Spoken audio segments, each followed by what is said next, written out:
Mackenzie, are we good to get started? We are. Okay, awesome.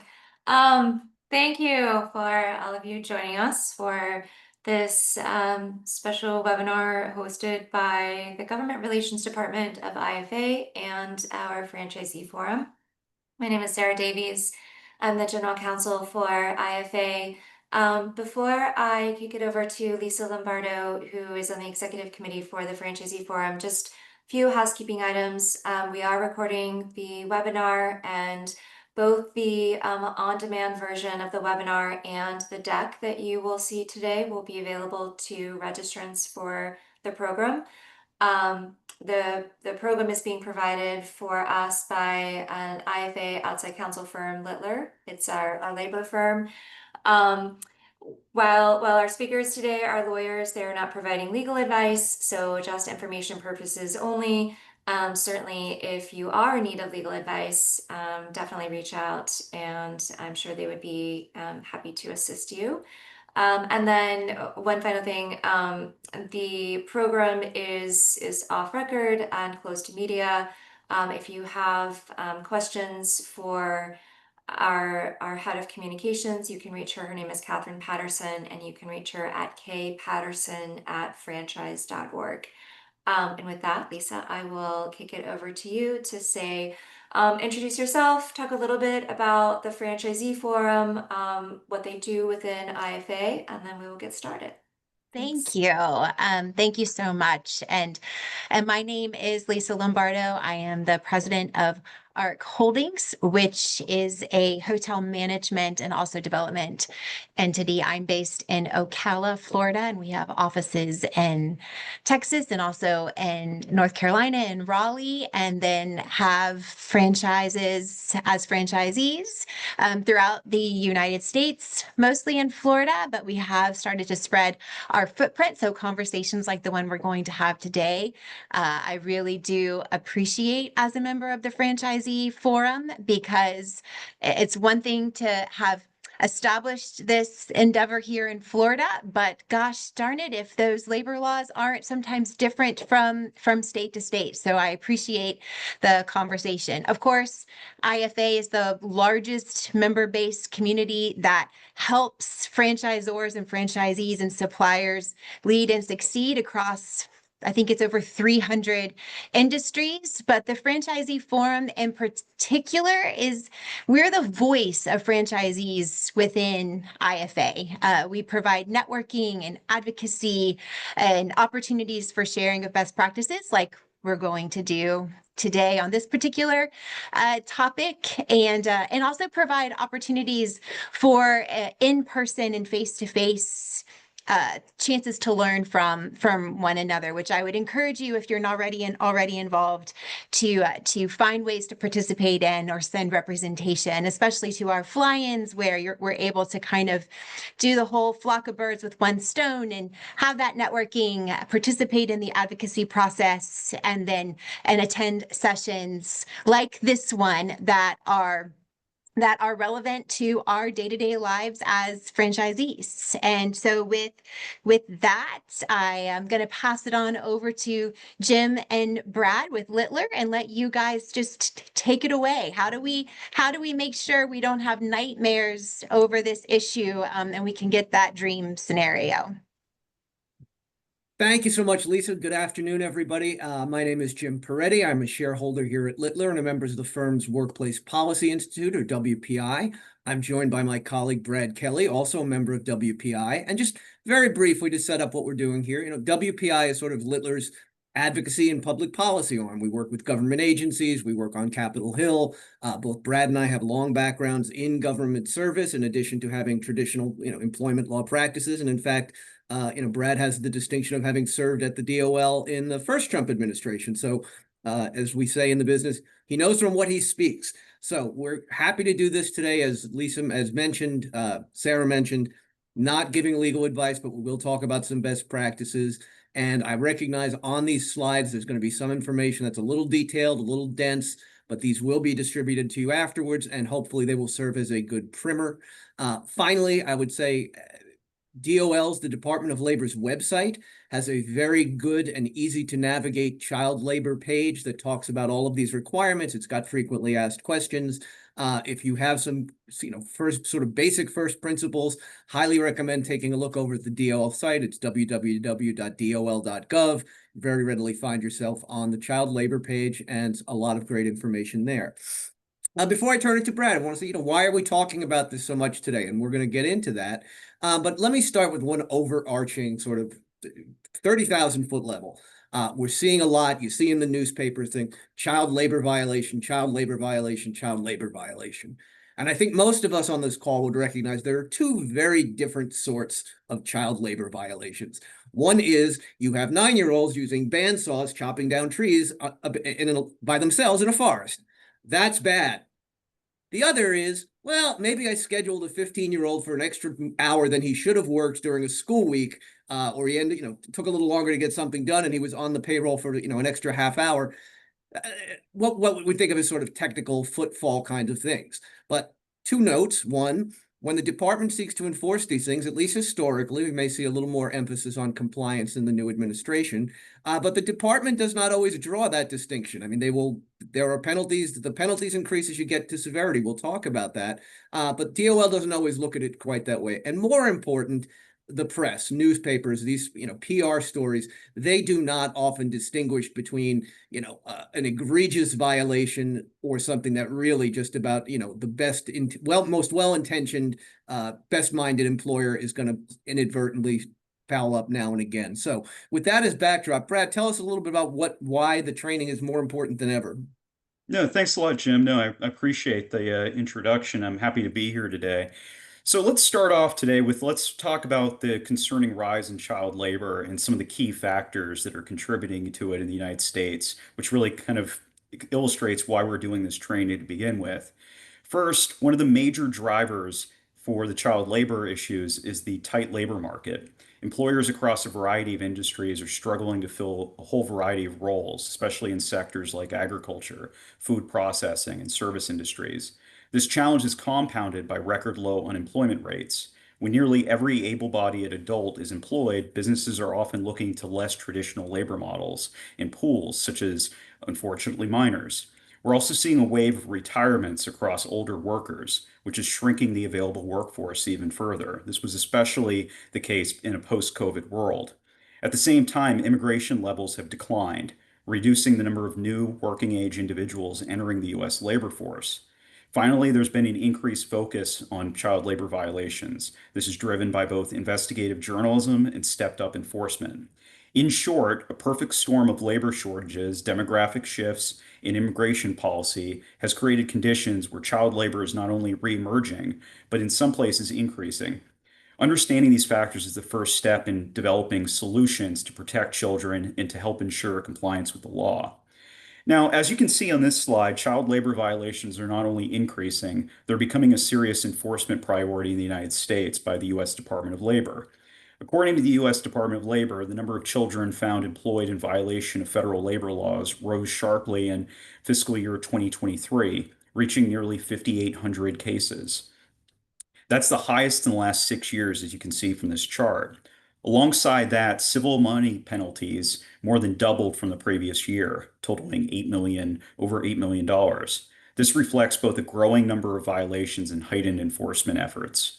And we've seen from media coverage and public scrutiny, as highlighted by the headlines on this slide, why this is so important.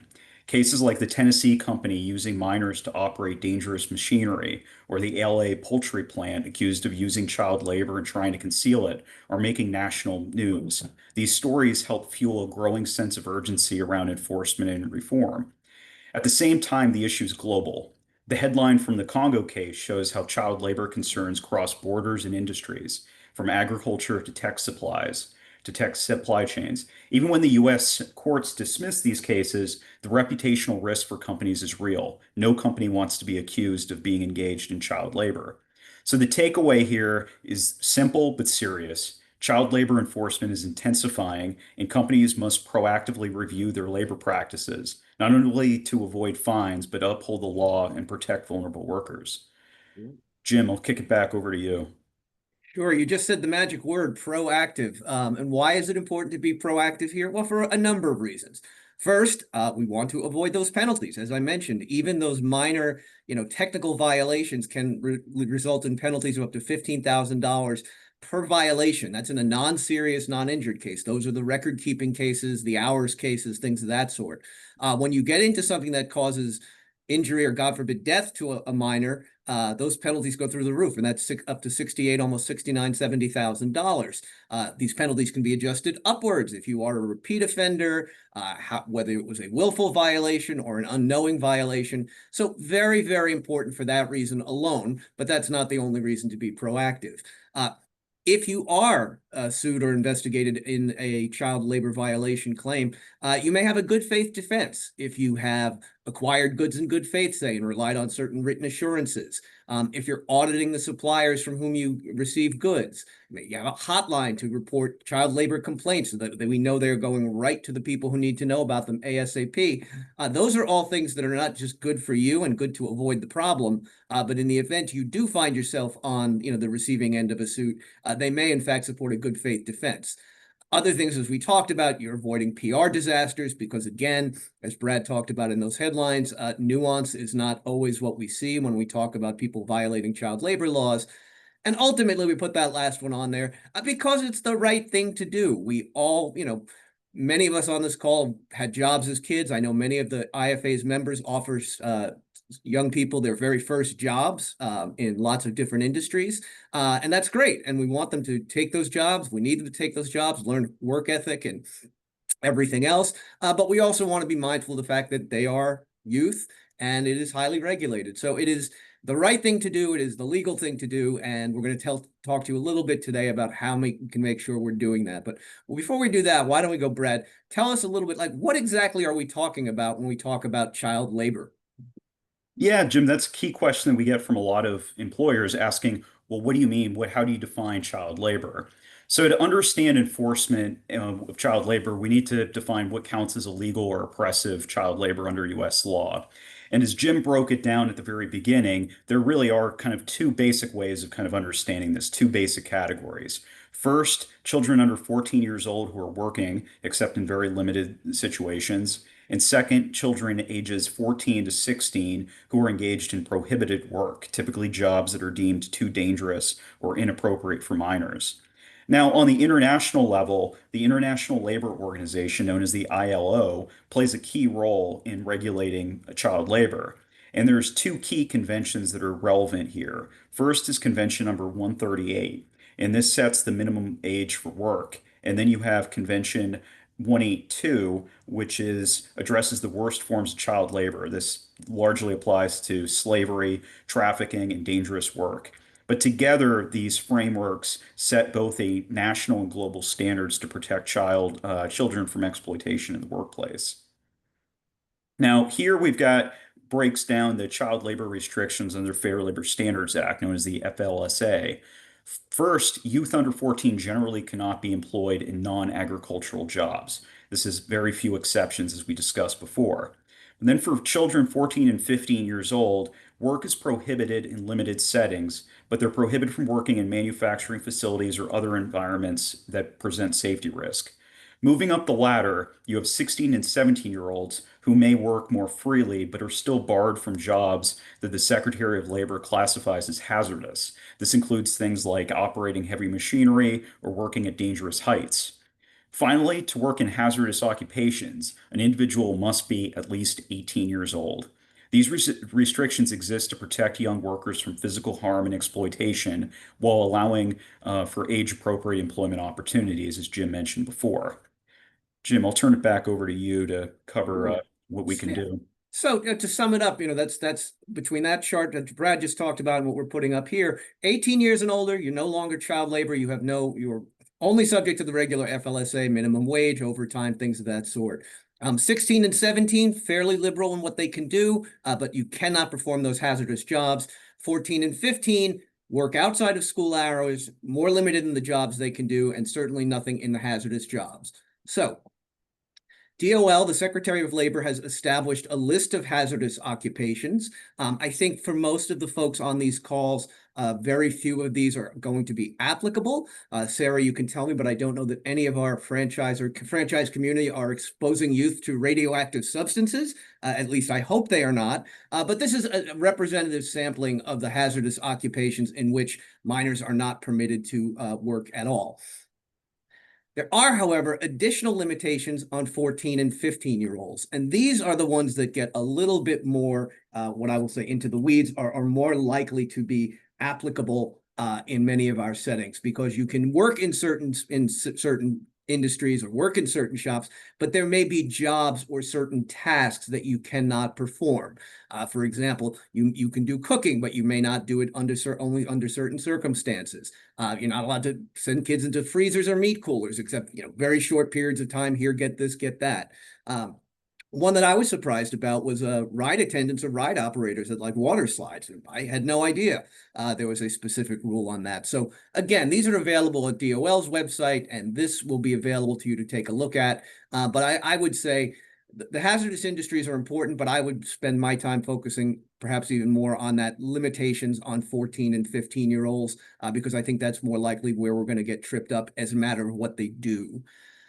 The other thing to be mindful of, and this is important, is there are a limit number of hours that one can work, and that's for 14 and 15-year-olds. And I've put them up there. I am not going to read them line by line, one by one. You should take this with you, and after the webinar, and you'll have this as sort of a helpful reference tool. But essentially, it distinguishes between school days and non-school days, school weeks and non-school weeks, summertime and school time or school, during the school year. Up until the age of 16, these are things you need to be concerned about. So again, what's a technical foul? So a student can't work more than 3 hours in a school day. They come in at 3 and they work until 6:30 rather than taking off at 6 o'clock. That is a violation of a child labor law. Again, is that the most egregious thing we've heard of? No, but all things equal, if we cannot get there, let's get there. And important to recognize, I've just talked about what the federal law is, the Fair Labor Standards Act, but there are a lot of state restrictions. Brad, why don't you talk us through some of the other things that we need to be mindful of here beyond the Federal Fair Labor Standards Act and US DOL? Yeah, so like all areas of labor and employment law, you always have to be aware of state law because, the federal law establishes, the baseline, but states can be more generous in their protections, so they can have more, additional laws. And then at the state level, for child labor purposes, this often includes scheduling requirements, such as limits on the number of hours minors can work on school nights or during school weeks. States also commonly require meal and rest breaks, which can be more generous than federal law. We've seen some states maintain their own list of prohibited occupations for minors. This goes well beyond some of the federal law outlines. For example, a job that's permitted under federal law may be off limits in a specific state. There are also posting requirements and record-keeping requirements, which ensure transparency and regulatory compliance. Many states also allow for subminimum wage rates for youth employed under certain conditions, but those rules vary widely. Lastly, several states require work permits or age certificates before a minor can be legally employed. The bottom line is that compliance with child labor laws isn't just about federal standards. It means staying up to date with the state restrictions as well, wherever your business operates. Now, when it comes to child labor, some industries carry a higher risk or more detailed restrictions due to the nature of the work involved.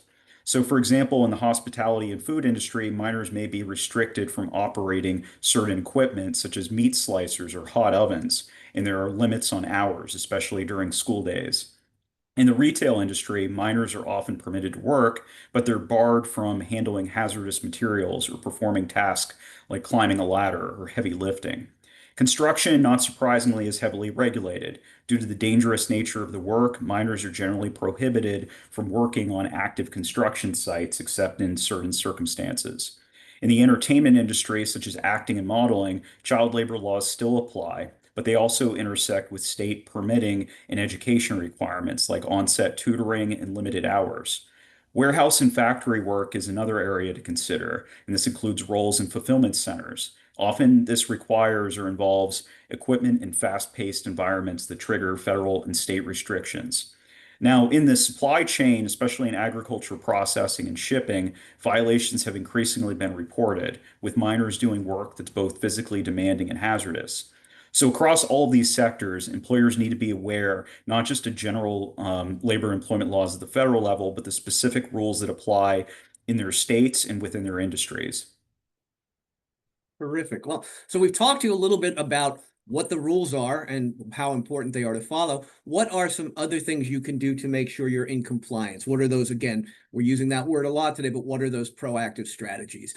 Well, certainly, if you employ any significant number of minors or youth, you're going to want to make sure, periodically do audits to make sure that everybody's complying with the laws, that your managers and the people who schedule your workers know for this. I mean, it can be difficult if your manager is, or the scheduling person is 20 years old or 19 years old and they're scheduling 14-year-olds. It can sometimes be difficult for them to, recognize how important it is that we stay within those metes and bounds of the law, both federal and state. Have a written policy that applies to child labor and something that we can distribute perhaps when a new employee is taken in, that we can have. Again, that is something that will assist you if you find yourself in the event of trying to make a good faith defense in the event of a violation. Remediation measures, very important. What can you do to solve certain problems? We'll talk about some of the more common ones coming up.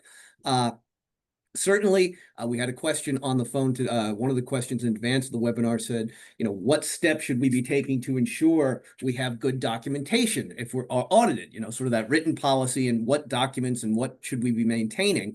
Well, certainly, particularly if you're in an industry with a lot of non-exempt, you always should be obviously having time records. That's important, not just for child labor, but for things like overtime and minimum wage calculations.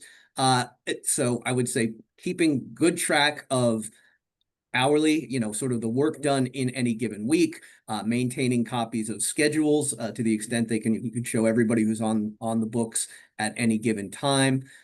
Also up here, important now, particularly in the current climate where we're seeing a lot of focus on immigration enforcement, and that doesn't always exclude child labor, depending on the industry you're in, depending on the geographical region you're in, and ICE enforcement action or at least investigation may pick up a number of minor workers. So something we want to be very mindful of. There is no special exception for minors under the immigration law. So certainly we need to be very careful about getting and maintaining proper I-9 forms, making sure we see the right paperwork and supporting documentation. In fact, while the raids and sort of workplace raids get a lot more press and publicity, those have increased a bit, but those are expensive, those are time consuming, and at least at the moment, ICE is it's a somewhat underfunded agency given the scope of the job it has to do. I can tell you what is a lot less expensive and a lot less time consuming are I-9 audits. And I think earlier this year, I did a webinar with my colleague, George Lopez for IFA. We talked about some of the immigration issues, and George noted that already we have seen a significant increase in those I-9 audits. So that's something you need to be thinking about. Finally, in the event that you do have an issue, you want to be thinking about a PR strategy. You have to be mindful, particularly whether you're on the franchisor side or the franchisee side. Those concerns often will intersect. There may be some different concerns, but it is not something you want to be thinking after the fact or when things have gone south. What are some other strategies we might explore here, Brad? Yeah, so in addition to the strategies that you just outlined, one of the other things to consider is using E-Verify, even if it's not mandatory. But E-Verify can help confirm employment eligibility and reduce the risk of inadvertently hiring underage workers. There's also simple tools like color-coded name tags or badges that can help managers quickly identify workers by age group and enforce task restrictions accordingly. This is something that's actually been encouraged by my former agency, the Wage and Hour Division at the Department of Labor. It's equally important also to look down your supply chain and among your contractors. You can conduct risk assessments to evaluate exposure and be mindful of joint employer liability. You don't want to accidentally assume legal responsibility for another entity's violations. There's also remediation measures to consider, such as correcting hiring procedures or implementing clearer policies, which can demonstrate good faith in the event of a violation. Also, as Jim mentioned before, you should train supervisors on how to handle visits from regulatory agencies like the Department of Labor or ICE, which is especially important with the increased focus on immigration enforcement. A well-informed team is your first line of defense in managing these investigations. Finally, as Jim stressed from before, don't overlook your PR strategy. How a company responds publicly to labor violations can significantly affect its reputation and future regulatory scrutiny. Also, again, for involving legal counsel immediately is very important here. Legal guidance is essential, not just for compliance, but for managing risk, preserving privilege, and avoiding missteps during investigations. Equally important is conducting a good faith internal investigation. Identify how the violation occurred, whether it was a systemic issue or a one-off failure, and determine what corrective action should be taken. This is where internal audits really come into play. They help uncover gaps in policy or oversight and can serve as documentation of your proactive efforts to prevent future violations. Ultimately, your defense should show accountability, transparency, and a commitment to improving, not just checking a box, but creating a safer, compliant workplace.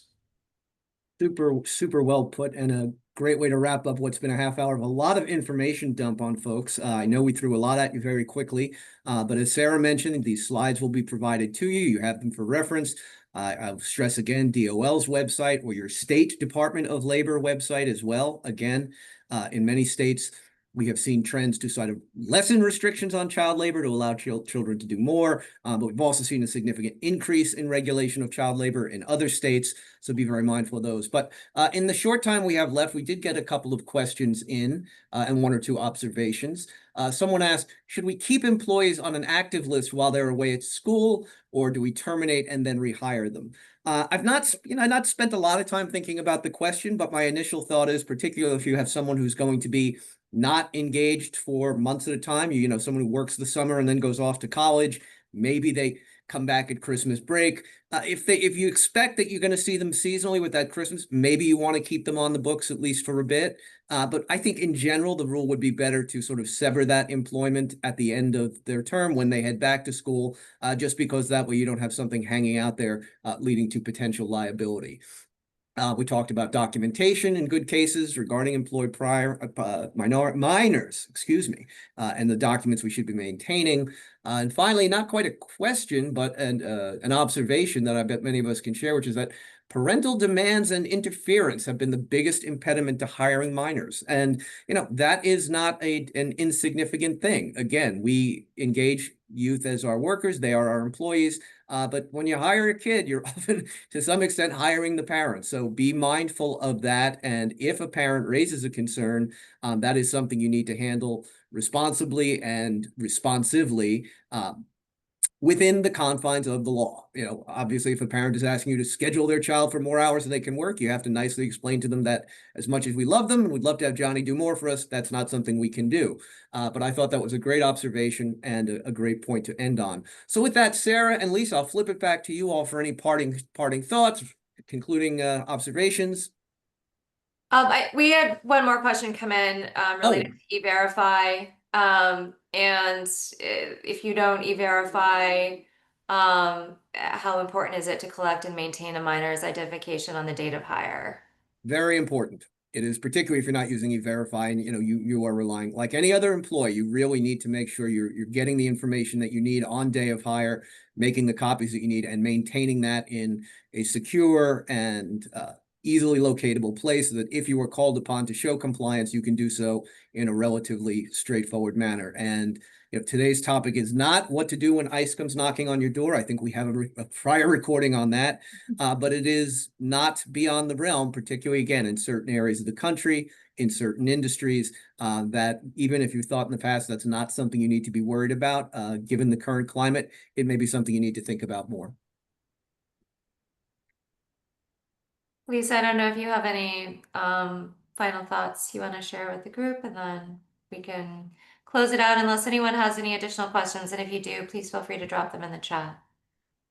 Just a thank you for those who were able to join in, and yes, Pat, I agree.